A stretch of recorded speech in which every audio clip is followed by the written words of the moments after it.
Hermanos, qué lindo fin de semana hemos pasado. En realidad el Señor es tan bueno y nos ha bendecido de múltiples maneras con su cariño, su hospitalidad y también por ver la obra de la palabra en ustedes. Honestamente eso es lo más lindo, charlar con ustedes, escuchar lo que Dios está haciendo en sus vidas, escuchar cómo el Señor está haciéndoles más hacia la imagen de Cristo por su palabra y cómo hay incontables historias de su bondad. Así que gracias por recibirnos, gracias por abrir sus corazones y charlar con nosotros y contarnos lo que Dios ha hecho en sus vidas. Y continuamos orando por ustedes, porque el Señor continúe usándoles y bendiciéndoles. De manera especial, muchas gracias a Pastor Juan y el liderazgo aquí de Believers que nos abrieron las puertas, nos han recibido con tanto cariño, y también a Pastor Juan y su familia, que nos recibieron como 2 hijos adicionales ahí a su familia. Así que un gusto. Y sé que han estado estudiando, y como mencionaba Pastor Juan, han estado estudiando el tema de la familia. Así que mi propósito esta mañana es, digamos, hacer una breve teología de la familia, esperando redondear un poco de lo que Pastor Juan ya ha estado enseñándoles y que les sea de utilidad y de bendición relacionado con este tema. También solamente quiero estar consciente del reloj. ¿Hasta qué hora quieres que llegue, hermano? 12. Perfecto. Ahí estamos, ahí tengo el reloj enfrente, no hay pierde. Sí, bueno, vamos a orar, pedir la dirección del Señor y comenzamos de lleno en este tema tan importante. Amado Padre, gracias por el gozo de acercarnos a ti a través de tu palabra, acercarnos a ti de la palabra encarnada que es tu Hijo Jesucristo, y acercarnos a ti a través del Espíritu que inspiró tu palabra, la Biblia, que mora en nosotros, el Espíritu de gracia, el Espíritu que ahora nos está cambiando y transformando más hacia la imagen de Cristo, nuestro Salvador, nuestro hermano mayor, nuestro sumo sacerdote. Y Padre, es un gozo poder hacerlo en comunión, en compañía de hermanos que te aman, que te sirven, hermanos que están hambrientos de tu verdad. Así que, Padre, oramos que hoy nos hables con tu verdad. Oramos también por los otros grupos de escuelas dominicales reunidos esta mañana. Oramos por Pastor Chance predicando en el segundo servicio, que tú le uses y le bendigas. Y de manera especial oro por el grupo en español aquí de Believers, que continúes usándoles para ser sal y luz en donde tú les has colocado aquí en San Antonio, en los roles que tú les has dado en casa, en sus trabajos, en sus escuelas. Padre, tú seas honrado en sus vidas, glorificado, y más personas de San Antonio vengan al conocimiento de Cristo a través de su testimonio fiel a ti. Oro que bendigas tu palabra en esta mañana, bendice nuestro tiempo en la escuela dominical para tu gloria. Amén. Muy bien. El tema de la familia, como seguramente lo saben y ya lo han estado estudiando, es un tema crucial, es un tema que es sumamente atacado en nuestros días, y la realidad es que Satanás siempre ha querido torcer el diseño de Dios para la familia, torcer la verdad de la palabra de Dios. Y el propósito en esta mañana es ver brevemente lo que Dios dice en su palabra con respecto a la familia, desde una perspectiva tal vez un poco general, lo que Dios piensa con respecto al concepto de familia. Y también quiero subrayar brevemente que no soy un gurú de la familia. Mi esposa y yo tenemos 4 chiquitos y estamos en la misma labor que ustedes, ya sea criando o ya sea en otra etapa de la vida con sus hijos más grandes, pero la verdad es que con el mismo propósito, querer honrar al Señor en nuestra familia y obedecerle lo que Él ha revelado en su palabra. Así que a la hora de las preguntas, si no sé, les voy a decir, pues no sé. La realidad es que estamos en lo mismo, ¿no? Rogando al Señor que nos dé sabiduría con su palabra. Todo creyente hace lo mismo, está expuesto a la verdad de la Biblia, quiere vivir a la luz de la Biblia, tiene el Espíritu Santo que inspiró la Biblia, el Espíritu Santo está llevándole más a la obediencia de la palabra de Dios. Así que mi propósito es ir a la Biblia, no darles mis ideas, mis experiencias, las cuales no les van a ayudar de ninguna manera. Lo que necesitan es la palabra de Dios, y la palabra de Dios nos brinda claridad acerca de qué es lo que Dios piensa acerca de la familia, por qué es tan importante la familia para el Señor y al mismo tiempo por qué es tan atacada por el mundo.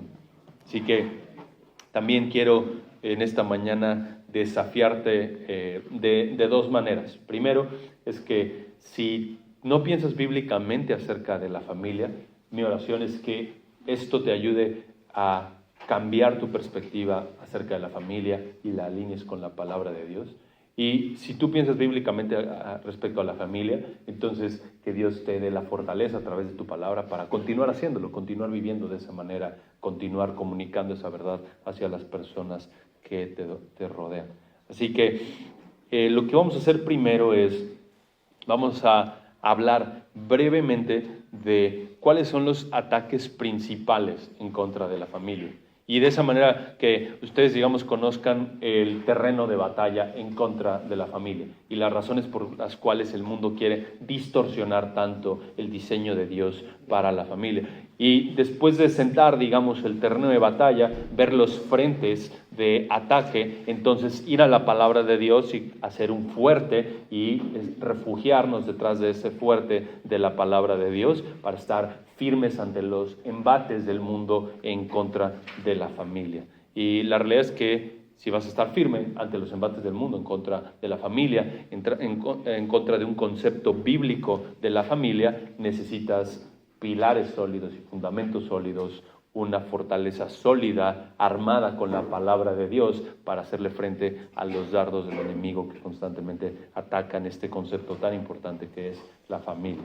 Así que el mundo ataca desde distintos ángulos, Satanás ataca desde distintos frentes y con toda su fuerza en trastornar el diseño bíblico de Dios para la familia. Y así es con todo lo que Dios hace. Todo lo que Dios hace es bueno, es perfecto, es para su gloria. Lo vemos desde el inicio de la creación y cuando Dios le dice al hombre, tú puedes comer de todos los árboles que están en el mundo. Especialmente en el huerto, le colocó en el huerto, pero, Adán y Eva tienen acceso a todo el mundo. La abundancia de la bondad de Dios es increíble. ¿Y Satanás qué hace? Tuerce exactamente eso y dice, qué envidioso es Dios, no te deja comer de ese árbol, en vez de pensar, cuán bondadoso es Dios en que te deja comer de todos los árboles. Y Satanás eso es lo que hace, eso es lo que hace con todos los conceptos que Dios ha establecido, con lo que hace con su verdad, lo que hace con la palabra de Dios, lo que hace con el concepto de familia, quiere torcerlo y mostrar como si eso fuera malo cuando Dios realmente lo hace bueno y bueno en gran manera. Así que, ¿cuáles son esos ataques? No pretendo ser exhaustivo, pero solamente para que tengas una idea de los ataques o las mentiras que el mundo dice acerca de la familia, y seguramente te van a sonar familiares. ¿Por qué? Porque las ves en las noticias, las ves en las escuelas, las escuchas en las escuelas de tus hijos probablemente, pero estas son 8 mentiras que el mundo dice acerca de la familia. La mentira número 1 que el mundo dice acerca de la familia es que el matrimonio no es importante, el matrimonio no es tan relevante. Eso lo ves, por ejemplo, en lo fácil que es divorciarse, también lo ves con el supuesto, entre comillas, matrimonio homosexual, lo ves con la unión libre, la falta de compromiso y seriedad con el cónyuge, y el mundo te miente y te dice, casarse no es tan importante. De hecho, si tú aspiras a algo, te dice el mundo, aspirar a casarte realmente no es algo lindo a lo cual aspirar. Y en un momento vamos a ver por qué eso es una mentira tan destructora. Pero el mundo te bombardea con eso. El matrimonio no es importante. Entonces, la segunda mentira que el mundo promueve es el liderazgo masculino es destructivo y anticuado. Dios diseñó la familia y puso al hombre como líder de su hogar, no líder en el sentido de tomar un látigo y mandar a todos, sino un líder que sirve a su familia, que dirige a su familia con la palabra de Dios, con la verdad, con valentía. Y el mundo te dice, no, eso es tóxico. El hombre que es líder, eso es anticuado, eso es tóxico. El hombre es mejor que esté ahí relegado a la orilla y entonces te promueven la siguiente mentira, que es entonces hay que celebrar la liberación de la mujer. Que la mujer intente tomar el rol del hombre en lugar de que el hombre se amarre los pantalones y sea un hombre y tome el rol que Dios le ha asignado. Y el mundo entonces lo que hace es que tuerce ambos roles, tuerce el rol del hombre y tuerce el rol de la mujer. Por eso el feminismo tiene tanto auge. De hecho, la tercera mentira es que es despreciable que la mujer se dedique a su hogar. El mundo promueve eso como no tienes idea. Y te bombardea eso. Si eres mujer, te bombardea con esa mentira todo el tiempo. Si tú te quedas en tu casa sirviendo a tu familia, sirviendo a tu esposo, estás despreciando tu vida. Estás dedicándote a algo que no tiene fruto. Es una mentira que bombardea. Tengo 3 hijas y sé que eso les va a bombardear todo el tiempo. Y mi esposa, que es doctora, eso le bombardeó muchísimo tiempo, incluso en sus círculos más cercanos. ¿Cómo vas a desperdiciar todo el trabajo que has hecho en tu carrera de medicina por dedicarte a tu familia? Observa el raciocinio. O sea, tu carrera de medicina está acá, pero tu familia, bueno, eso contrata a alguien más que lo haga. O tu esposo, que seguramente es menos inteligente que tú, eso sí es cierto, pero tu esposo que es menos inteligente que tú, el que se dedique a la familia, ¿no? Y el mundo te bombardea con eso, el mundo bombardea con eso a la gente. Y lo que debes de saber es que eso es una mentira. Vamos a ver en unos momentos por qué. Pero no es despreciable que la mujer se dedique a su hogar. De hecho, si lo piensas, Timoteo, que fue el delegado apostólico de Pablo en Éfeso, que fue la mano derecha de Pablo en su ministerio, y a quien Pablo escribe 2 cartas entregándole su batón espiritual, fue instruido primordialmente ¿por quién? Por su madre y por su abuela. 2 mujeres fieles, ¿en dónde? En su casa, en su hogar. Y tú no sabes, querida hermana, si el Señor te coloca en un hogar en donde Dios va a levantar al siguiente Calvino, en donde Dios va a levantar al siguiente Lutero. Y eso no te corresponde, eso es del Señor. Pero ¿qué tienes que hacer? Ser fiel, instruirle con la verdad, encargarte de transmitir la verdad a la siguiente generación. O, si tienes hijas, Dios tal vez está levantando a la siguiente esposa de un Calvino, a la siguiente esposa de un Lutero. Y si no es ni un Calvino ni un Lutero, simplemente son hombres y mujeres fieles que honran a Cristo en donde les han colocado, gloria a Dios. Eso tiene relevancia eterna. Y el mundo te dice, no, preocúpate por lo temporal, avanza con tu carrera y tu familia después. Eso es una mentira. También, la cuarta mentira es que debemos de celebrar la feminización del hombre. Y no sé qué tanto eso se ha escuchado aquí en Texas, pero en California eso se escucha mucho. Y el punto es que no tienes que ser tan varonil como debe serlo. No, tú deja que tu esposa se encargue del liderazgo de la casa, tal vez tú puedes dedicarte a tu trabajo y si sacas tu aspecto femenino no pasa nada. Y la Biblia dice todo lo contrario. Si eres un hombre, compórtate como un hombre. Si eres un hombre, honra al Señor con el rol que te ha dado como un hombre. La otra mentira que se escucha es que es más importante cuidar al planeta o cuidar la naturaleza que tener hijos. ¿Vas a tener hijos? Lo escucho de vez en cuando. ¿Tienes 4 hijos? ¿Qué no piensas en el planeta? No, claro que sí pienso en el planeta. Necesita más personas que amen a Cristo y que proclamen su verdad. Y aquí tengo 4 discípulos que voy a invertir horas y tiempo y mi testimonio y todo mi esfuerzo porque si el Señor quiere les salve y les use para su gloria. Es lo que voy a hacer. Así que sí me importa el planeta, pero no en el sentido que tú piensas. ¿No? El planeta no tiene prioridad sobre mi familia. cuidar de la creación, entre comillas, no tiene prioridad sobre tu familia. Tal vez piensas o has escuchado el concepto, se escucha de vez en cuando en México, no sé qué tanto aquí, el concepto del perrijo, ¿no? Tiene su perrito, pero lo trata como su propio hijo, ¿no? No está mal que tengas un perrito y lo cuides y debes de cuidar a tu bestia, como dice Proverbios. El hombre sabio cuida a tu bestia. De verdad, o sea, cuida a su animalito, lo trata bien, o sea, no eres llamado a despreciar a tu animalito, nada por el estilo. Pero debes de pensar, o sea, este animalito, ¿qué es eso? Un animalito. Vamos a ver en un momento, el animalito no lleva la imagen de Dios como sí la lleva mi hijo. No los puedo poner al mismo nivel, no los trato de la misma manera. Así que no es más importante cuidar un planeta que tener hijos. Y la mentira número 7 es que tener hijos es una carga.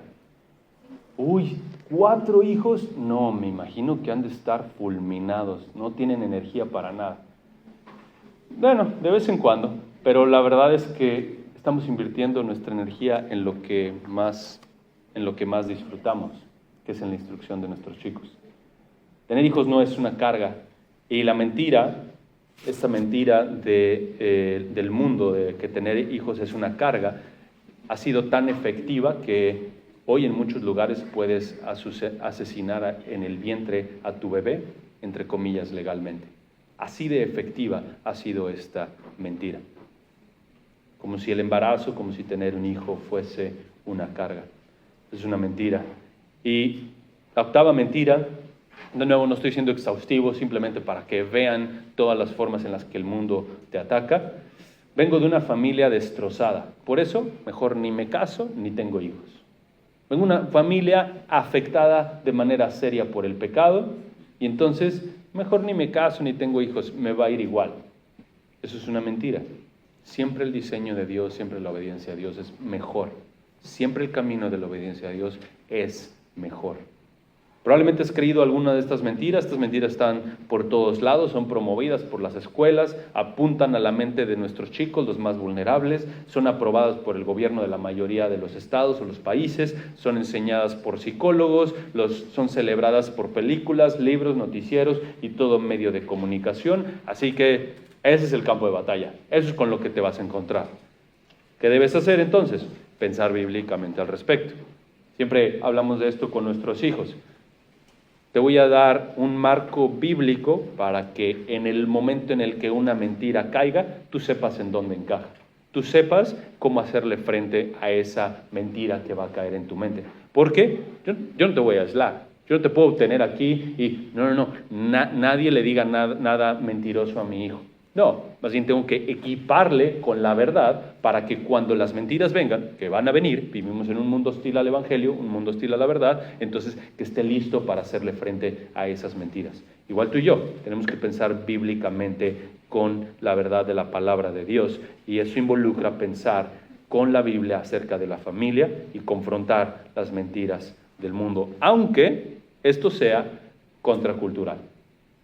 Aunque la gente te diga, eres un anticuado. ¿Qué piensas que vivimos hace 200 años o hace 2000? ¿Estás leyendo la Biblia? No, claro, es la palabra inspirada de Dios y Él me dice cómo debo de leer lo que el mundo está haciendo y diciendo y cómo debo de guiar a mi familia. Así que vamos a ver rápidamente 5 rasgos bíblicos de la familia que te motivan a vivir conforme a la verdad de Dios.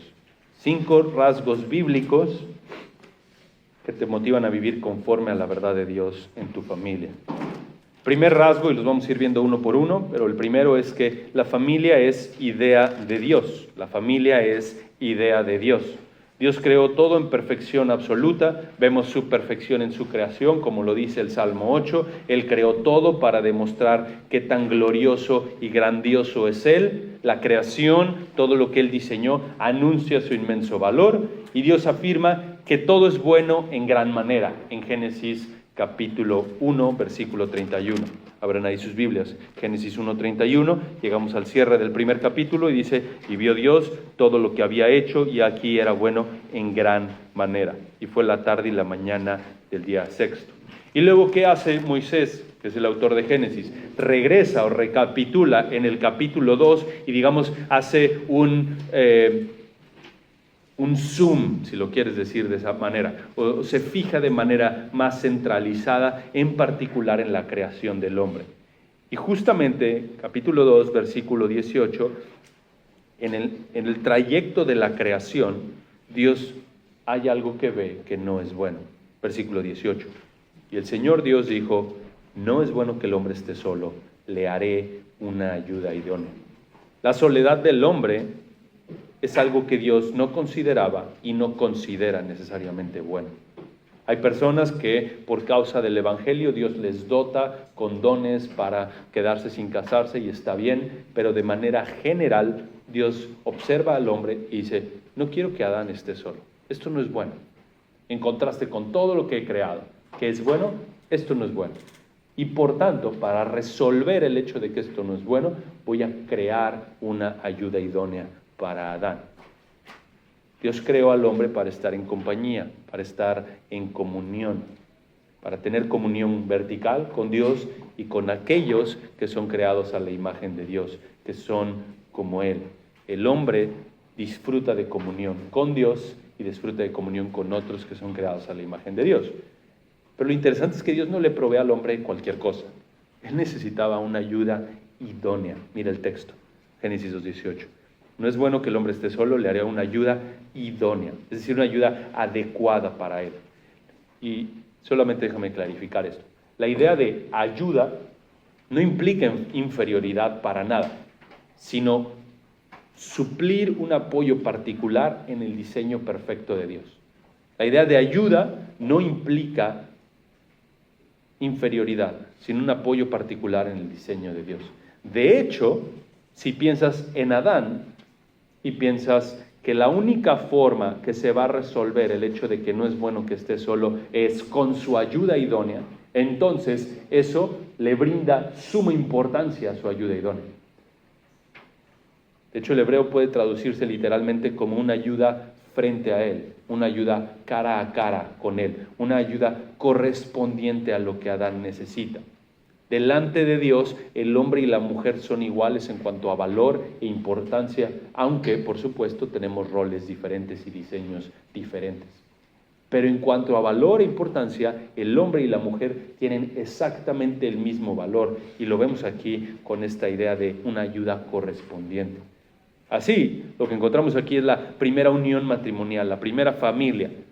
Y dice Génesis 2:24, más adelante ahí, por tanto el hombre dejará a su padre y a su madre y se unirá a su mujer y serán una sola carne. Lo vamos a ver un poco más adelante, pero el punto es que quiero enfocarnos, el punto que quiero resaltar es que Dios es quien creó la familia. La idea de la familia proviene de Dios. Y todo entonces parte del concepto de quién es Dios. Si Dios es infinitamente sabio, infinitamente glorioso, infinitamente perfecto, entonces todo lo que Él hace y todo lo que Él diseña, digamos, tiene ese sello de su carácter. Y si Dios es perfecto, entonces el diseño de Dios para la familia, ¿qué es? Perfecto. Si Dios es infinitamente sabio, entonces tal vez se equivocó al diseñar la familia como la diseñó. Falso. No, Dios diseñó a la familia, fue su idea y eso es extraordinario. Entonces piensa lo siguiente, tu concepto de la familia siempre va a fluir de tu concepto de quién es Dios. Si tú tienes un alto concepto de quién es Dios, entonces vas a tener un concepto alto de lo que Él ha diseñado. Entre eso, la familia. Dios es perfecto, Dios es un Dios de gracia, Dios es un Dios de orden y todo esto nos comunica que la familia que es idea de Dios es una buena idea, porque Dios es un Dios bueno. Veamos entonces ahora el segundo punto, que es que la familia está fundamentada por el matrimonio. Lo vemos ahí en Génesis 2:24, ya lo leímos. El núcleo de la familia es el matrimonio. Dios ha diseñado el matrimonio como una relación entre un hombre y una mujer, una relación de pacto entre un hombre y una mujer. Y las implicaciones de esto son tremendas, no podemos evaluarlas a todo, pero observa algunas características. acerca de la relación matrimonial. Mira el versículo 24. Se unirá el hombre a su mujer. El matrimonio únicamente, desde la perspectiva de Dios, es entre un hombre y una mujer. No un hombre y muchas mujeres, no muchos hombres y una sola mujer, un hombre y una mujer. No dos hombres, no dos mujeres, no un hombre y un perro, no una mujer y un gato, un hombre y una mujer. La exclusividad del matrimonio se resalta en este versículo y es tan importante. Por eso decía al inicio que el supuesto matrimonio homosexual es una contradicción de términos, es un pecado, es un desafío en contra del diseño del Señor. Jesús reafirma este mismo principio en Mateo 19. Deja claro que el matrimonio es entre un hombre y una mujer. Después dice, por tanto el hombre dejará a su padre y a su madre y se unirá a su mujer. La idea, su mujer, conlleva fidelidad exclusiva a su cónyuge. De esa manera, el núcleo de la familia es el matrimonio y por tanto, si tú estás casado y tienes una familia o estás pensando casarte y tener una familia, entonces tu mente debe de estar. Esto es el diseño de Dios y tengo fidelidad exclusiva a una sola mujer. Tú como mujer tienes fidelidad exclusiva a un solo hombre y ese es tu marido. Y eso, de nuevo, es sumamente contracultural. La gente te va a decir, qué aburrido tener una sola mujer, un solo hombre. No, tú tienes que liberarte, vivir como se te antoja. Y sí, y luego vas a cosechar las consecuencias de dolor y de pecado que eso implica. Pero cuando obedeces el diseño precioso de Dios, entonces encuentras que el matrimonio es un deleite, es un gozo. Amar a una sola mujer, tú como hombre, mujer, amar a un solo hombre y ser fiel a él, vas a cosechar tanto fruto de justicia, tanto gozo en disfrutar del matrimonio como Dios lo ha diseñado. El texto también dice, dejará a su padre y a su madre. Los matrimonios son independientes entre sí. Los matrimonios, el hombre y su mujer se unen, son una sola carne y ahora la autoridad en ese hogar corresponde al hombre que se unió a esa mujer. Ahí está la autoridad. La autoridad no proviene de la abuelita, la autoridad no proviene del tío que tiene mucho dinero, la autoridad no proviene del vecino que tiene mucho tiempo casado y tiene algunas buenas ideas. No, la autoridad en el hogar proviene del hombre informado por la palabra de Dios e instruyendo a su familia con la palabra de Dios. Los matrimonios son independientes entre sí. Eso no significa que desprecies el cariño de tus papás, si ya eres casado, o de tus suegros. Eso no significa que les faltas al respeto a tus padres. Eso no significa que debes de aislarte de tus padres y no, ya mi esposo y yo nos casamos, nunca, ni Thanksgiving vamos a pasar con ellos. No, ese no es el punto. El punto es que las decisiones de tu familia, si tú eres un hombre, recaen sobre tus hombros, liderando a tu familia con la palabra de Dios e informado y apoyado por el consejo de tu esposa. La familia es autónoma y una sola carne. El matrimonio implica una unión inseparable. Únicamente la muerte puede separar un matrimonio. Esa expresión, una sola carne, señala la profundidad de la unión matrimonial. Así que el matrimonio no es solamente una relación temporal o superficial, es una unión para toda la vida.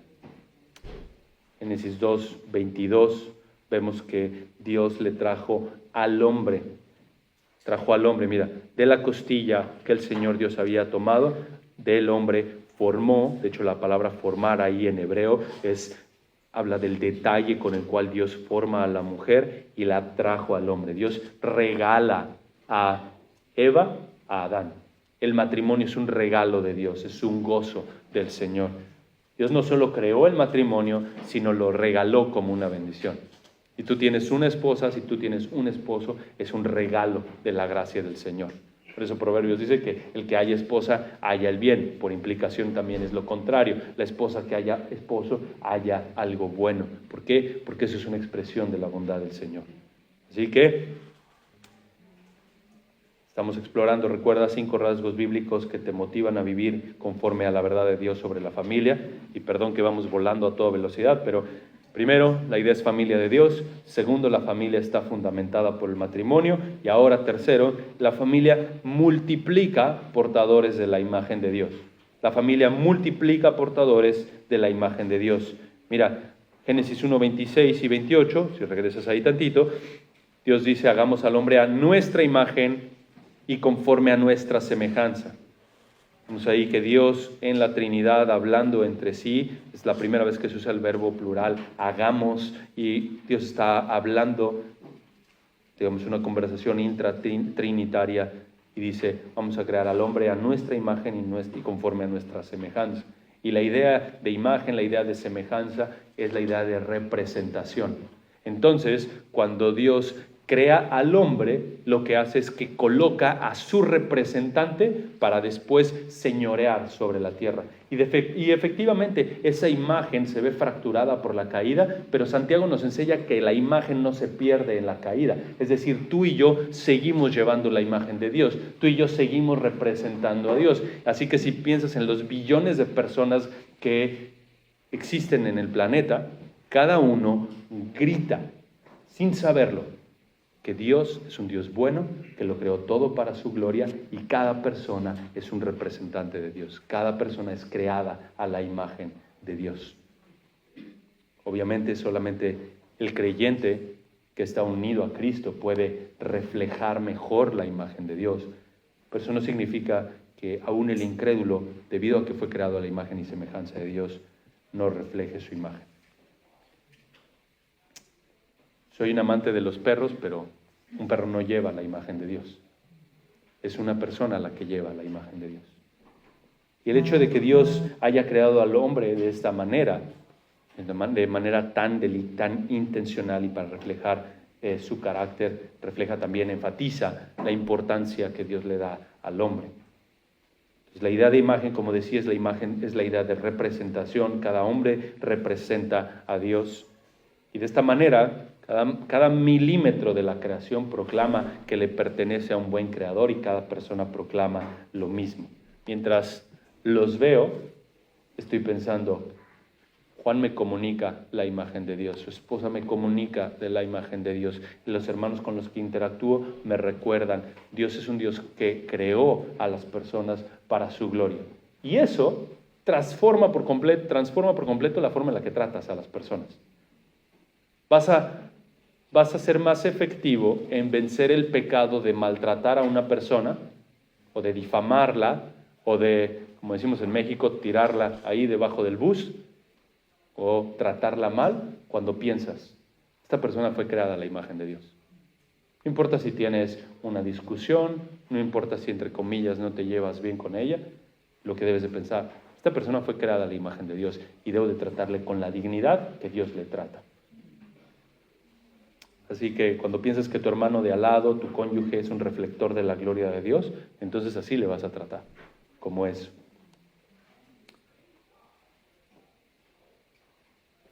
Entonces, ¿qué pasa con el hecho de que Dios creó al hombre a su imagen y semejanza?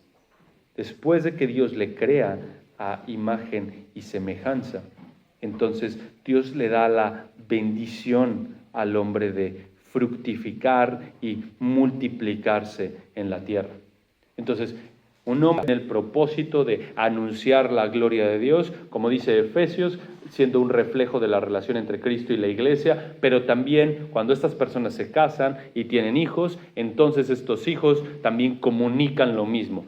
Son portadores de la imagen de Dios. Entonces, uno de los roles del matrimonio, uno de los roles de la familia, es que la familia multiplica más portadores de la gloria, de la imagen de Dios. Trae gloria a Dios con estos portadores de su imagen.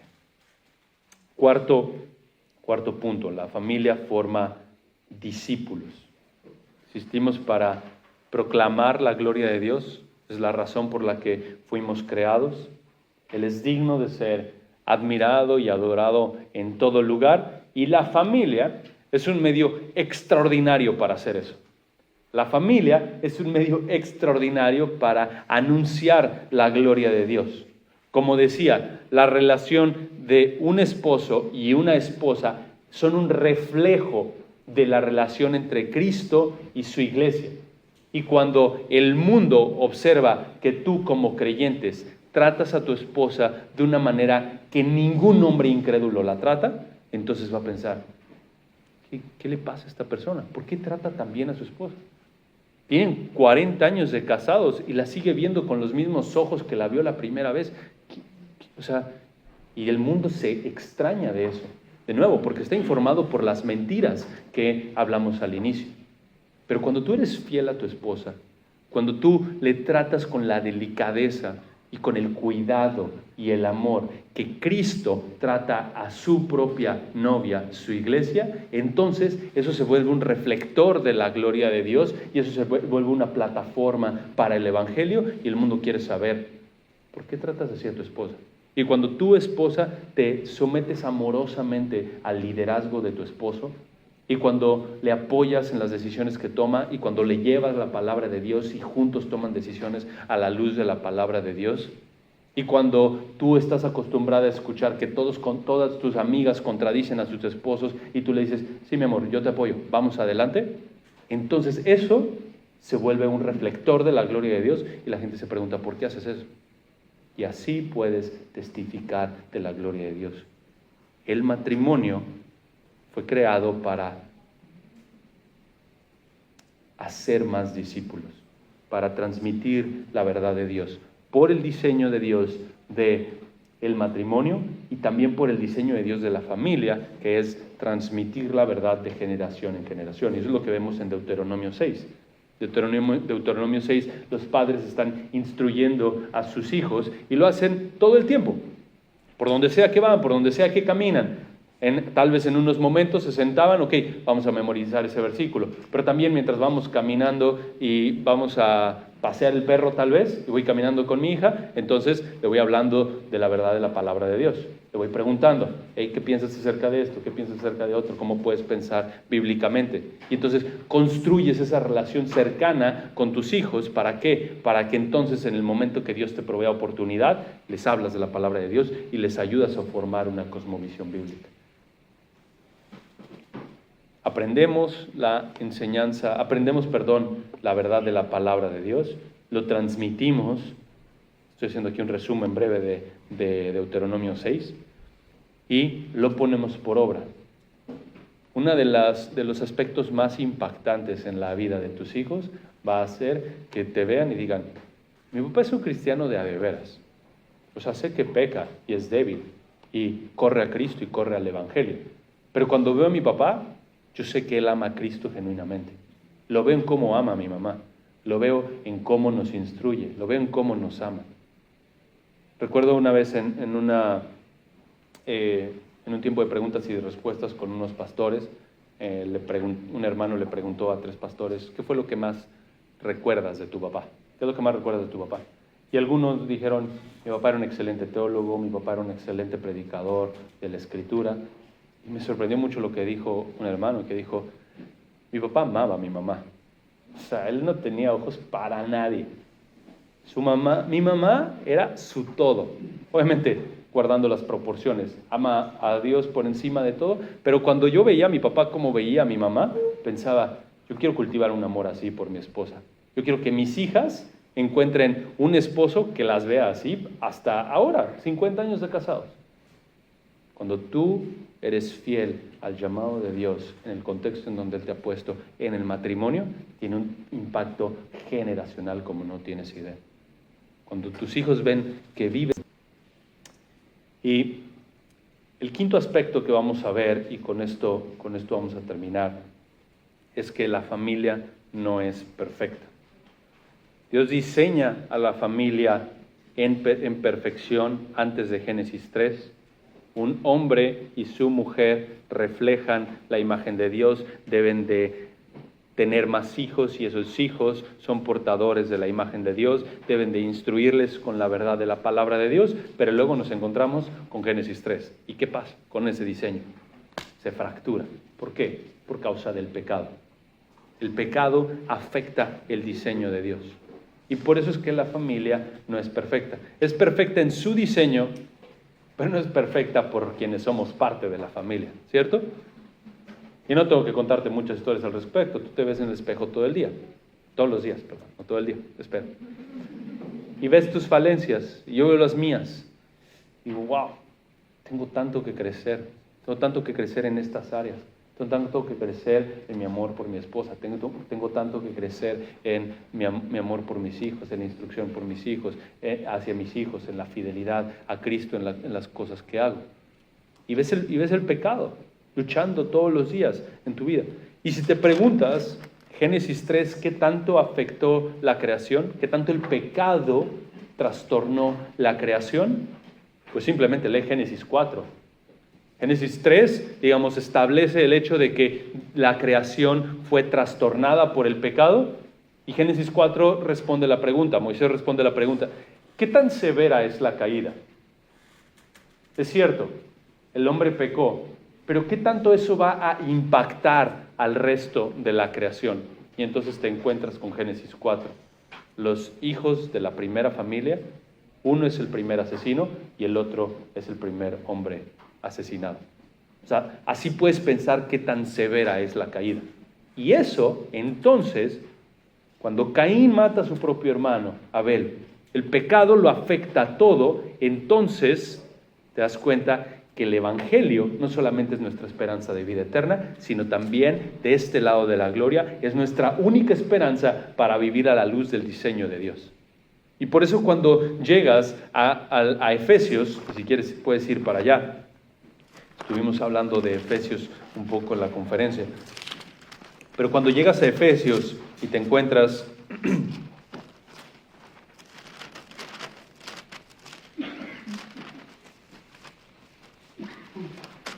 en Efesios 5, que versículo 22, que las mujeres deben de estar sometidas a sus propios maridos, que el marido es la cabeza de la mujer como Cristo es la cabeza de la iglesia. Versículo 24, que la iglesia está sujeta a Cristo, también las mujeres deben estarlo. Versículo 25, que los maridos a sí mismo por ella. Cuando ves esos principios que digamos son un reflejo de lo que vemos en Génesis capítulo 1 y 2 del diseño de Dios para la familia, Pablo no lo pone al inicio de Efesios. Lo pone en la segunda mitad de Efesios, después de explicar que todo aquel que está en Cristo, entonces tiene todas las riquezas espirituales por el Espíritu Santo para vivirlo. Así, si bien la familia es imperfecta, es un reflejo de la gloria de Dios y solamente por medio del Evangelio, siendo nacidos de nuevo, estando en Cristo, es que podemos vivir a la luz del diseño de Dios. Solamente cuando Dios te salva, y si ves ahí Efesios, ¿qué es lo que pasa en la salvación? Efesios 1:13. En Él, dice el texto, Efesios 1:13, regresa un par de páginas, dice, en Él también vosotros, es decir, ustedes, los creyentes de Éfeso, después de escuchar el mensaje de la verdad, observa el flujo que Pablo está haciendo aquí. Escuchas el mensaje de la verdad. ¿Cuál es ese mensaje de la verdad? El evangelio de la salvación, es decir, las buenas nuevas de Jesucristo de salvación. Escuchas el mensaje de la verdad y habiendo creído, después de escucharlo, lo crees. Fuiste sellados en Él, en Cristo, con el Espíritu Santo de la promesa. Es decir, escuchas el evangelio, crees el evangelio y en ese momento Dios te sella con su Espíritu, tienes el Espíritu Santo desde ese momento, entonces eres capacitado por Dios para vivir a la luz de lo que dicen los últimos 3 capítulos de Efesios, para la gloria de Dios con la capacidad que Él te da por medio de su Espíritu. Entonces, hemos visto brevemente estos 5 rasgos bíblicos que te motivan a vivir conforme a la verdad de Dios sobre la familia. Y de nuevo, perdón que tuve que correr tanto, pero espero que Pastor Juan ya habló de todo esto muchas veces antes. La familia es idea de Dios, es decir, la familia no es un invento de la sociedad, la familia no es un invento humano, la familia es un diseño, tiene un diseño divino. Dios es quien estableció cómo debe de ser una familia y cómo debe de funcionar una familia. Segundo, la familia está fundamentada por el matrimonio. El núcleo de la familia es el matrimonio. Todo matrimonio fuerte, sólido en la palabra de Dios, entonces producirá una familia fuerte, anclada en la palabra de Dios. Y los matrimonios fuertes en gran medida dependen de hombres fuertes en la palabra de Dios. La familia está fundamentada en el matrimonio. Tercero, la familia multiplica portadores de la imagen de Dios. Cuando tú te casas y tienes hijos, esos hijos, al igual que tú, llevan la imagen de Dios. Si bien fracturada, averiada por el pecado, pero llevan la imagen de Dios y comunican y anuncian al mundo que Dios es digno de ser alabado, que Dios es digno de ser glorificado. Y luego, en la medida de lo posible, versículo 4, la familia también vas a formar discípulos de esos pequeños. Esos hijos que Dios te da, ¿qué es lo que vas a hacer? Vas a invertir tu vida en ellos. Vas a caminar junto con ellos y ellos van a ver tu caminar con Cristo. Cuando vean que tú eres fiel a Cristo, entonces eso les va a impactar. No significa que ellos van a ser salvos necesariamente, eso depende del Señor. Pero ¿qué depende de ti y de mí? Ser fieles. Ser fieles a Cristo, ser fieles a su palabra y ser fieles a transmitir su palabra.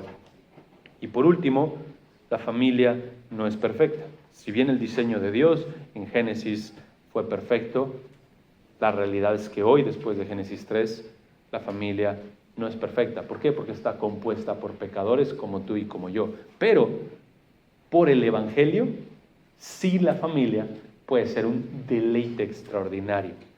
No sé si has escuchado esto, pero muchas veces está esta idea errónea. No la incluí en las mentiras, pero tal vez la has escuchado, que te vas a casar. Los primeros años, buenísimos, pero luego ya se pone medio complicado y medio aburrido. Así que, sí, no te recomiendo mucho eso del matrimonio. Pero si eres honesto y lees la Biblia y vives a la luz de la palabra de Dios, el matrimonio es uno de los deleites y regalos más grandes que el Señor ha dado. Increíble. Estás pasando tiempo con tu esposa, estás pasando tiempo con tu esposo y estás manifestando la gloria de Dios y estás reflejando la relación de Cristo y su iglesia. Así que el matrimonio puede y debe ser, si ustedes están en Cristo, un gozo, una alegría.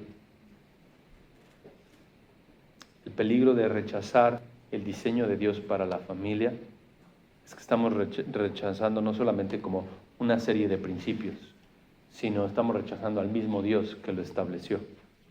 La familia no es una invención humana ni una estructura social o cultural que podemos moldear a nuestro antojo, más bien es una institución creada por Dios y ordenada desde el principio. Así que en lugar de rechazar el diseño bíblico de Dios para la familia, como el mundo lo hace con sus mentiras, abracemos el diseño de Dios para la familia. Abraza el diseño de Dios. Seguramente todos los que has escuchado de parte de Pastor Juan. Y piensa, ok, Dios, esto es lo que tú dices en tu palabra acerca de la familia, acerca de mi familia. ¿En qué áreas necesito corregir para vivir a la luz de esto? ¿En qué áreas necesito para vivir a la luz de esto? Dame la sabiduría, dame la fuerza, y porque tengo tu espíritu a la luz de lo que leímos en Efesios, entonces tengo la capacidad para reflejar este diseño perfecto que tú has hecho de la familia. Que vamos a orar y después preguntas y respuestas con el Pastor Juan.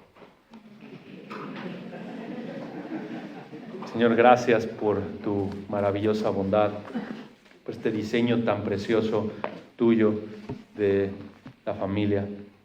Gracias porque si bien vemos parcialmente tu gloria por causa de nuestro pecado, la vemos de manera nublada tal vez por nuestro propio pecado, con tu palabra cortas en medio de la neblina y nos ayudas a ver con claridad tu diseño, nos ayudas a ver con claridad cuán bueno eres al darnos familias fuertes y vivas. Y al mismo tiempo, Señor, nos ayuda a saber que si en ocasiones nos colocas en contextos difíciles, donde tal vez nuestra familia no es lo que quisiéramos que fuese, la verdad es que nos das tu evangelio, nos das a Cristo y Él es suficiente. Y eso nos anima a orar tal vez por un cónyuge que no te conoce, orar tal vez por hijos que no te conocen, o tal vez algún soltero puede orar porque Dios, tú le proveas en tu gracia una esposa, un esposo, para reflejar tu gloria y la relación entre Cristo y tu iglesia. Gracias, Señor, porque ese diseño perfecto de tu familia, podemos contemplarlo en tu palabra y también podemos reflejarlo para tu gloria en medio de nuestras familias. Oro que tú continúes bendiciendo a mis hermanos, formando familias fuertes para tu gloria, en el nombre de Jesús. Amén. Y luego, ¿quieres venir o...? ¿No? Ah, ok. Bueno, pregunta. Ok, ahora sí. Traigo otro sermón. No, no es creas. Hermanos, ¿alguien tiene alguna pregunta, algo particular en lo que pueda servirles acerca del tema de la familia? O si hay algo más, incluso de los temas que enseñamos durante la conferencia, si tiene alguna pregunta, alguna inquietud, algo que no está claro. Sí. A un varón soltero, ¿cómo recomiendas que se prepare? Sí. ¿De qué maneras, o sea, en particular, avisas que Sí. ese hombre se dedique Sí. para prepararse para este paso? Sí, ¿no? Excelente pregunta. Mi consejo sería, está en dos áreas, ¿no? Con base en Proverbios y también en Primera y Segunda de Timoteo. Mi consejo sería, primero, crece en la disciplina de ser un hombre piadoso. Ese hombre debe de crecer en la disciplina de ser un hombre piadoso, porque su influencia hacia su familia va a ser tremenda y las disciplinas que cultives van a tener un impacto hacia tu familia. Entonces, la forma más sencilla en la que lo podría decir, ¿qué animaría a un hombre joven, soltero, que se quiere casar? Es que sea un hombre bíblico. Es decir, yo siempre le digo esto a mis hijas, nunca busques un niño, no te vas a casar con un niño, vas a casar con un hombre. ¿Quieres casarte con alguien que va a tomar las riendas de tu hogar y a quien tú puedes decirle, yo puedo cerrar los ojos y confiar en que mi marido va a tomar decisiones bíblicas, porque es un hombre? No tengo que andar ahí como, uy, mijito, estoy criando a los otros 4 y también criando a este, ¿no? No. O sea, él puede tomar el liderazgo de mi hogar, él sabe tomar decisiones bíblicas. No significa que es perfecto ni nada por el estilo, pero significa que es un hombre. Entonces, mi consejo sería, crece en las disciplinas de ser un hombre piadoso. Y luego, ¿cuáles son esas disciplinas? Disciplínate a leer la palabra de Dios, disciplínate a obedecer la palabra de Dios, disciplínate a orar a la luz de la palabra de Dios. Y disciplínate, lo decía un poco en la conferencia, a rodearte de hombres que hacen eso, a rodearte de hombres maduros que hacen eso. Típicamente decía en la conferencia que tenemos esta tendencia a que, bueno, los jóvenes que se junten con los jóvenes. Pero no, la verdad es que si pienso en mi propio hijo, quiero que mi hijo se junte con los que tienen canas, se junte con los que ve y dice, wow, o sea, este hombre ha amado a su esposa durante tantos años. ¿Cómo puedo yo hacer eso? Y a veces como esta idea de júntense los jóvenes con los jóvenes no significa que está mal, pero a veces es con esta idea de que es que entre ellos se entienden y ellos pueden, digamos, ser a un periodo más largo de tiempo seguir siendo jóvenes o seminiños. No, la verdad es que lo que quieres es que los jóvenes, en particular hombres, se rodeen de otros hombres que han servido a Cristo, que tienen callos en las manos de andar en el arado y que puedes decir, yo quiero caminar como él, puedo imitarlo. Así que disciplínate a ser un hombre. ¿Qué implica eso? Pasa tiempo en la palabra, obedece la palabra, ora a la luz de la palabra y busca hombres que viven la palabra, que son maduros. Tanto más podríamos decir de eso. Proverbios 7, digamos, eso sería la parte positiva. La parte negativa, Proverbios 7 es, huye de la inmoralidad. Corre de eso. Corre a toda costa. Porque el error es pensar, en el momento en el que me case, la inmoralidad, Proverbios 7, la inmoralidad sexual, ahí va a desaparecer. No, eso te va a enredar y va a despedazar tu matrimonio. Entonces lo que haces es que formas disciplinas piadosas, huyes de la inmoralidad y corres hacia la piedad. Y huyes de la inmoralidad no solamente sexual, sino en cualquier área de tu vida, pero en particular Proverbios 7, no eres un hombre necio que anda ahí caminando por la calle de la Ramera a la medianoche y pensando, no va a pasar nada. No, estás corriendo de eso. Eres intencionado en no tomar decisiones que te van a llevar a tropezar en esa área. Y para eso también ayuda mucho rodarte de hombres maduros y después decir, no solamente en el área de la inmoralidad, sino en cualquier otra área, ¿sabes qué? Estoy luchando con este pecado, o no estoy siendo tan disciplinado en mi lectura bíblica como quisiera. No tenemos una palabra en español, pero tal vez la entienden, hold me accountable, ¿no? O sea, pídeme cuentas de cómo voy creciendo en esto. Rendir cuentas, exacto. ¿Por qué? Porque eso te va a ayudar a formar esas disciplinas. Excelente pregunta. Entonces, y en resumen, lo último que diría acerca de este tema, piensa en que quieres ser el hombre que Dios quiere, y también quieres ser el hombre que quieres que tus hijas tengan, ¿no? Todo eso me lo metía en la cabeza, ¿no? El Señor me ha regalado 3 hijas y pienso, quiero que mis hijas vean en mí un hombre piadoso y que digan, yo quiero un hombre como papá, ¿no? Y piensa hacia adelante. ¿Cómo es papá en su juventud y cómo es papá casado? Y que en el momento en el que alguien empiece a cortejar a tu hija, tú puedas decir, ya pasé por ahí y veo este hombre que está caminando fielmente. Estoy dispuesto a que él, entregarle a mi hija a él. Entonces, sí, excelente pregunta, hermano. Bueno, ¿algo más? Una pregunta. ¿Qué edades tienen tus hijas? Porque de la forma que estás hablando parece como si ya tuvieran 15, 16, ya casi listas para el matrimonio. No. Mi hija mayor tiene 9 años, mi hija del medio tiene 5 años, mi hija más chiquita tiene 4 años y mi hijo pequeño tiene 2 años. Pero probablemente con mi hija mayor, que tiene 9 años, y mi hija de 5 años, desde ahora quiero que piensen bíblicamente. Probablemente la de 4 años ahí de repente me entiende y o no le importa, ¿no?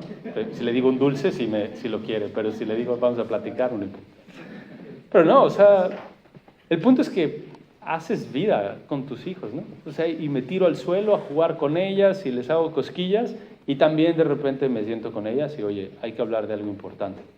A veces ven algo en la escuela, a veces escuchan algo en un libro, a veces vemos una película y notan algo que puede prenderles ahí un foco rojo. Y entonces lo que hago es que, vamos a abordar este tema. Probablemente se les olvida, ¿no? Pero al siguiente día se los recuerdo, ¿no?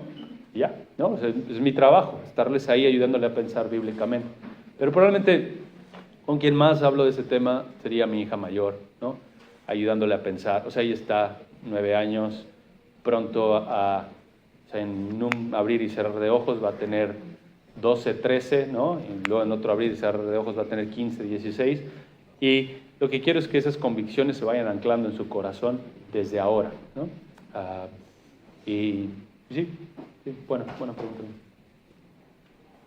Sí, hermano. Ya digo algunas, pero ¿cuáles serían algunas maneras prácticas de formar discípulos?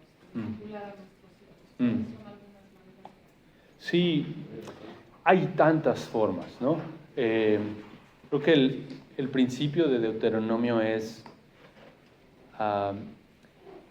hazlo en todo tiempo y en momentos va a tener un rol un poco más formal y en momentos va a tener un rol más orgánico. ¿A qué me refiero con esto? A que tal vez vas a tener un devocional familiar, lees la palabra, explicas un par de versículos, cantas un himno, oras y ya está. Y tal vez, en mi caso, ¿no? Con hijos chiquitos, eso así tiene que ser, ¿no? O sea, el más chiquito está jalándole el pelo a la otra, o sea, es una fiesta ahí, ¿no? Pero lo que quiero es que simplemente aprendan, tenemos 15 minutos, vamos a sentarnos a leer la palabra juntos, es lo más importante de sus vidas y vamos a leerlo. Y luego, ¿qué pasa después?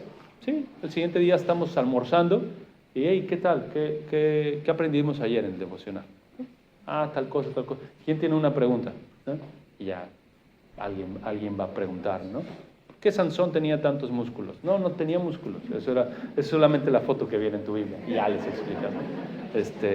O por qué, sí, y entonces empieza a responder sus preguntas de manera muy orgánica, ¿no? Entonces, y conforme van creciendo, creo que la disciplina de sí tener un devocional en casa a una hora en particular, eso es de mucha ayuda, porque eso les brinda cierta también continuidad, ¿no? Algo que hacemos en casa, por ejemplo, con nuestros hijos chiquitos, es que La mayor puede tomar notas del devocional y las otras dos pueden dibujar.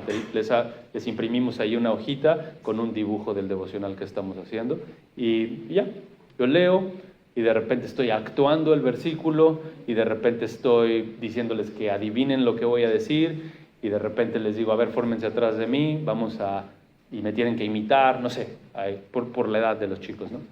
Y luego, digamos, van a ir creciendo los chicos, pero ya entienden, ¿no?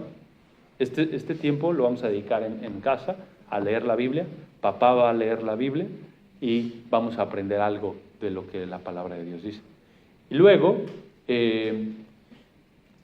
forma, digamos, hablando de hacer discípulos, forma tradiciones, si quieres llamarle así, entre comillas, con tus hijos, de hacer algunas cosas que solo haces con ellos, ¿no? Por ejemplo, mi hija y yo, mi hija mayor, todos los miércoles salimos a caminar, ¿no? Y ella ya sabe, ¿no? El miércoles voy a ir a caminar con mi papá. Y salimos en la mañana a caminar, compramos un café, llevamos algo para dibujar, estamos ahí platicando. Y el punto es que, o sea, ese tiempo para mí es oro.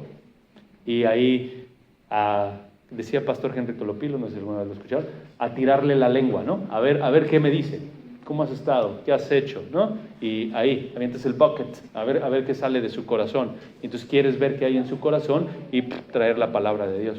Y algo que a veces intento, no es tan fácil como predicador, pero a veces lo que intento es no sermonearle cada miércoles, ¿no? Más bien tú cuéntame. No, me encontré unos plumones que me encantaron. ¿Qué te gustó de los plumones? ¿Cuál es tu color favorito? A ver, préstame uno. No, te quedó bien padre este dibujo. Y ya, o sea, porque no quiero... La realidad es que eso no es fingido. O sea, me encanta escuchar a mi hija. Hay momentos en donde tengo que hablarle de algún tema en específico, pero quiero pasar tiempo con ella. Y también la forma en la que formas discípulos se va a manifestar mucho en la forma en la que ellos ven cómo trato a mi esposa, ¿no? Y cómo mi esposa me trata. Eso digamos, es discipulado todo el tiempo, ¿no? Y ellos entienden, ¿sabes qué? Hay algunos días en donde van a venir algunos hermanos de la iglesia que van a cuidar y mamá y yo nos vamos a ir a una cita. Y ya. Y ellos entienden y mis hijas saben, ¿no? O sea, papá me ama, pero a mamá no, o sea, mamá está en otro nivel y quiero que eso esté súper claro para ellas, para mi hijo también, ¿no? Porque después, cuando mi hijo tenga a su esposa, también quiero que lo piense. O sea, a mamá la amo, pero mi esposa es mi prioridad, porque así lo vi en mi papá. Entonces, sí, buena pregunta, hermano. ¿Alguna otra pregunta, hermanos? Sí.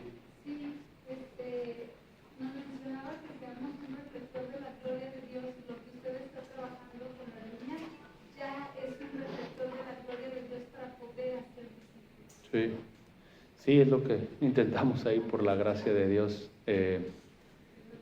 instruirles, discipularles y sí, que al menos ellos siempre tengan en mente, si yo le pregunto algo a papá o yo le digo algo a papá, o sea, de alguna forma me va a responder con la Biblia, ¿no? De alguna forma me va a ayudar a pensar bíblicamente, ¿no? Y eso a ellos también les ayuda a ver, es que, o sea, esto no es solamente una cuestión de domingo, esto es mi papá, ¿no? Mi papá no es un predicador, mi papá es un hombre que sigue a Jesús. El predicador porque es una forma de servir, pero él ama a Jesús. Eso es lo que quieres que tus hijos vean, tu amor por Cristo, ¿no? ¿Alguna otra pregunta, hermanos? Sí, Diego.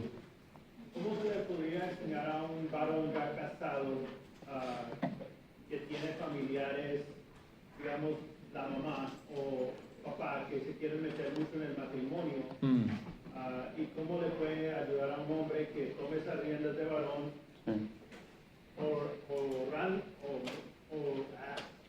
honrando a sus padres, pero también ser directos con ellos y explicarles la dinámica del matrimonio y cómo y hacer esa distancia entre suegros, papás y esposo y esposa en una familia? Sí, excelente pregunta. Creo que tiene varias ramificaciones prácticas, pero tal vez el fundamento bíblico es este hombre debe de tener la convicción que eso es lo correcto. Comenzar por ahí. Entonces, es lo que la Biblia dice, que yo voy a dejar a mi padre y a mi madre, me voy a unir a mi mujer, y ahora somos una sola carne. Delante de Dios, mi prioridad es mi esposa. Entonces, él debe de arrancar con esa convicción, ¿no? Es una convicción bíblica y sólida. Y luego, las ramificaciones de esa convicción pueden verse de manera distinta en la práctica. Pero, si me preguntas cómo comenzaría primero con mi esposa, ayudándole a ver que esa convicción, eso es lo que la Biblia dice, esa es mi convicción, es lo que la palabra de Dios dice acerca de nuestro matrimonio, entonces vamos a vivir a la luz de eso. Y que el tiempo que tome instruir a mi esposa con eso, lo voy a hacer. Porque antes de ir y hacer algo afuera de casa, quiero que mi esposa y yo estemos full en el mismo canal, ¿no? Y que cuando yo tome una decisión de, sabes que esta decisión la vamos a tomar nosotros en casa, no con lo que dice tu abuelita, no lo que dice tu mamá, ni lo que dicen mis papás, entonces tu esposa te va a decir, vamos. ¿Por qué? Porque ambos tienen la misma convicción. Entonces, comienza con la convicción del hombre, luego la convicción de la esposa, y luego, pues, hay montones de variables, ¿no? Hablando de los suegros, ¿no? Pero probablemente tienes suegros creyentes y tienes la oportunidad de hablar con ellos con la palabra de Dios, ¿no? Y tal vez no son tan maduros y por eso es que están ahí medio que se meten, medio que no se meten, etc. Pero sí, o sea, con la palabra de Dios. Mira, papá, mamá, ustedes saben que les amamos muchísimo, pero también hemos notado, y con mucho cariño lo decimos, que quieren influenciar en algunas de nuestras decisiones. Tal vez ustedes no lo notan, por su cariño nos lo dicen, pero sí, queremos de sus oraciones y queremos de su ayuda, apreciamos su consejo, queremos escuchar su consejo, pero no es sinónimo de que vamos a seguirlo en todo lo que nos dice. Porque, obviamente, si tu papá si el papá de este hombre le dice, hijo, no andes tan tarde en un bar, pues claro, o sea, tienes que hacerlo. Eso es secundario a que sea tu papá o que sea un hermano en la iglesia. O sea, estás tentando, estás cayendo en tentación. Pero si tu papá te dice, hijo, debes de irle a los Texans, Longhorns, yo qué sé, no sé cuál es el equipo de aquí, perdón. Iba a decir los Dodgers, pero nadie va a... O sea, estoy haciendo un ejemplo burdo, pero quiero que veas la distancia que hay, ¿no? Entre una cuestión en donde es un principio bíblico que tu papá te está diciendo y debes de seguir, no solo porque tu papá te lo dice, sino porque es algo que la Biblia dice, y algo que puede ser secundario en donde podemos diferir y no pasa nada, ¿no? Entonces, aprender a hacer esas diferencias y mucha oración, estando en la palabra, llenando tu mente de la palabra, hablando con gracia, hablando con respeto, sazonando tus palabras con la palabra de Dios.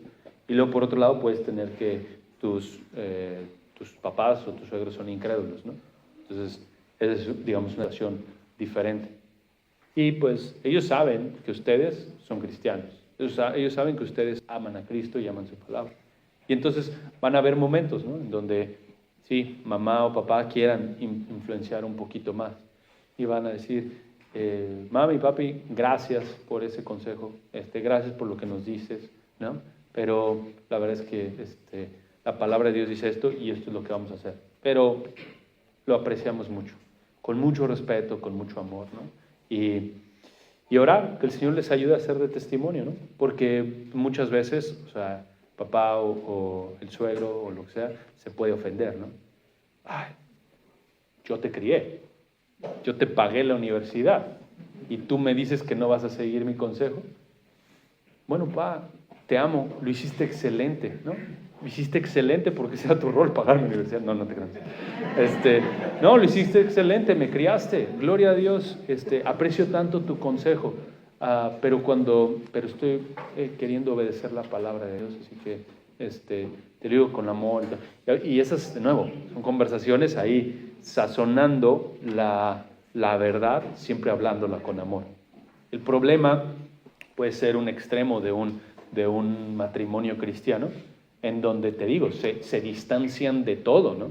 No, ya no quiero ni relación con mis padres ni mis suegros. Y eso no necesariamente es saludable. A menos que estés en un contexto en donde ellos te estaban empujando a pecar, pues bueno, ahí es en donde te distancias. Pero tal vez te invitan a la boda de tu sobrina. Sabes que todos son incrédulos. Y iban a estar tus suegros, tus tíos, ¿verdad? Y todos son incrédulos. Vas un ratito a la boda, les das un abrazo, les regalas una Biblia, les regalas un tract, les das un regalito, un abrazo, Dios te bendiga, y ya está, te vas a tu casa, ¿no? Ellos saben, no se van a quedar a tomar, no se van a quedar al baile o lo que sea, pero pues bueno, al menos quieres usar ese puente de relación mientras lo tengas. Si en algún momento ellos te cortan la relación y te dicen, si tú vienes y me hablas de Jesús, no te quiero oír, pues es que no tengo nada que decirte. ¿Se me explico? Ellos están cortando ahí la relación. Pero mientras tengas el puente de relación, aprovechalo, serles de testimonio, siembra la palabra, ¿no? Invítales a casa, pasa tiempo con ellos y sales ahí de bendición, ¿no? Entonces, excelente pregunta. No sé si ayudó, pero excelente pregunta. No sé si ayudó la respuesta, digo, pero...